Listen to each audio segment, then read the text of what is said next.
యేసు ప్రభు వారు ఏం చేస్తారనంటే ఆయన భూమి మీద ఉన్నంతసేపు పరలోకం వైపే చూశాడు. రాత్రంతా ప్రార్థన చేసేవాడు. ఆయన పగలంతా పరిచర్య చేసేవారు, రోగులను బాగు చేసేవారు, దయ్యములను వెళ్ళగొట్టేవారు, మగవారికి మాటనిచ్చేవారు, గుడ్డివారికి చూపునిచ్చేవారు, చెవిటి వారికి వినికిడినిచ్చేవారు. అనేకమైన దయ్యాలను వెళ్ళగొట్టాడు ఆయన. ఇన్ని అద్భుతాలు చేసిన దేవుడు చూడండి, ఆయన ఎన్ని అవమానాలు రాలా. ఒక దశలో ఆయన ఏమన్నారు, నువ్వు పిచ్చోడు అన్నారు యేసు ప్రభుని.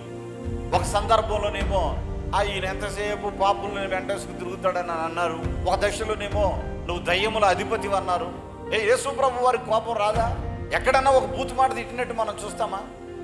ఎప్పుడు ఆయన నోటితో ఒక్క మాట కూడా తప్పు మాట్లాడలేదు. ఈరోజు నువ్వు తెల్లారులు ఇస్తే ఎన్ని మాటలు మాట్లాడుతున్నావు ఒకసారి ఆలోచన చేసుకో. రక్షణ బాప్తిస్మం పొందిన నువ్వు ఎన్ని అబద్ధాలు ఆడుతున్నావు ఆలోచన చేసుకో. నువ్వు పరలోకం వెళ్ళాలి అని అనుకుంటే ఈ రోజు నుండి వీటిని బంద్ చేసుకో. నువ్వు పరలోకం చేరకపోతే ఈ భూమి మీద నువ్వు ఎంత సంపాదించినది వ్యర్థమే.